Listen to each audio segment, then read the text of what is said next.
Bang Tigor, kita akan memiliki pemimpin baru, presiden baru pada 20 Oktober 2024 ini.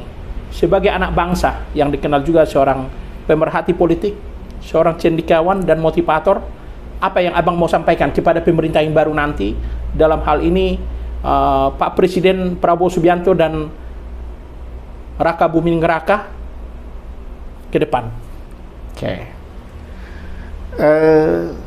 Pertama, jangan ke Pak Prabowo dulu ya. Pertama, kepada teman-teman yang pada Pilpres kemarin tidak ikut memilih Prabowo Gibran.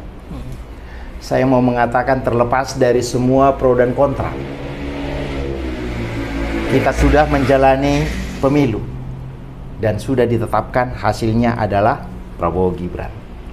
Nah, walaupun kita ada yang tidak puas dengan sistem dan pelaksanaan Pilpres itu, tapi sudah diputuskan dan sudah terjadi, dan saya mau mengatakan ayo kita dukung.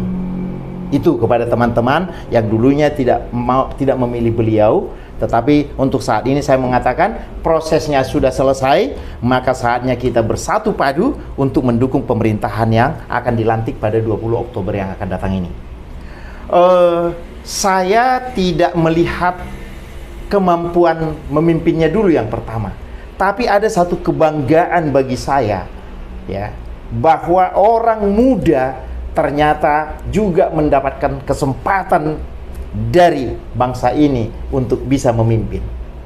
Gibran ini adalah motivasi yang sangat kuat bagi orang-orang muda kita ini, bahwa mereka memiliki kesempatan yang sangat bagus untuk bisa ikut berpartisipasi membangun bangsa dan negara ini. Tidak lagi dipersoalkan tunggu harus tua dulu saya supaya saya bisa ikut. Tidak lagi. Karena tua belum tentu bijaksana, ya. Tapi muda belum tentu tidak bijaksana juga, kan begitu. Nah, jadi karena itu di satu sisi saya sangat bangga pemerintahan yang baru ini dengan adanya mewakili kalangan muda. Sehingga anak saya yang masih muda sekarang ini saya bisa motivasi, nak, jangan persoalkan usia. Apalagi di dalam Alkitab juga, kalau tidak salah saya kepada Timoteus juga dikatakan, sebagai orang muda Anda tidak perlu takut.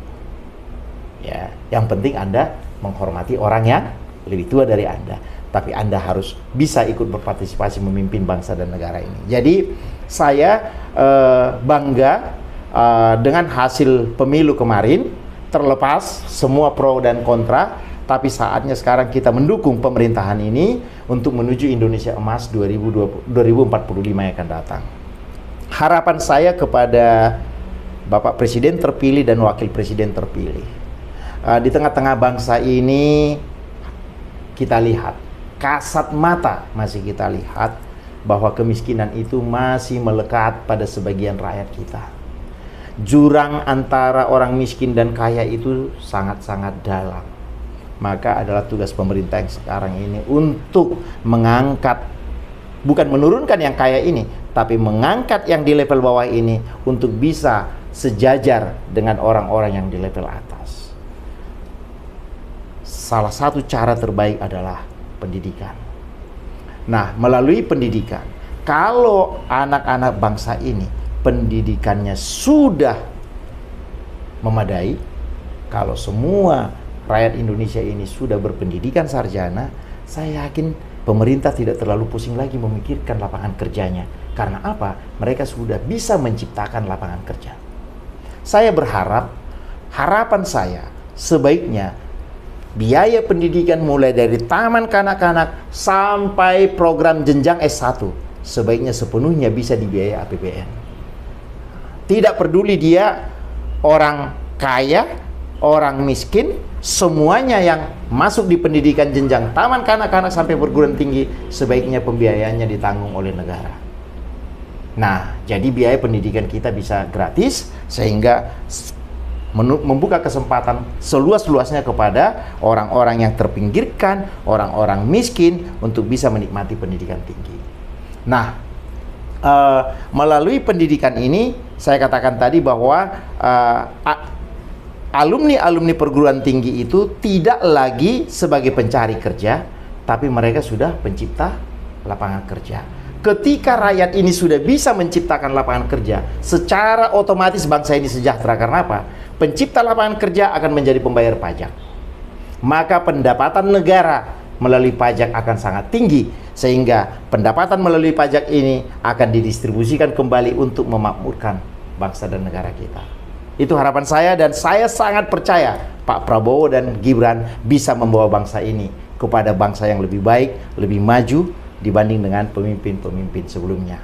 Dan saya juga berharap pemimpin-pemimpin sebelumnya ikut terus memberikan masukan-masukan yang positif untuk bisa disampaikan kepada pemimpin yang sekarang ini, yang akan dilantik ini, sehingga pemimpin yang dilantik ini benar-benar bisa membawa bangsa ini kepada kemajuan yang sangat signifikan.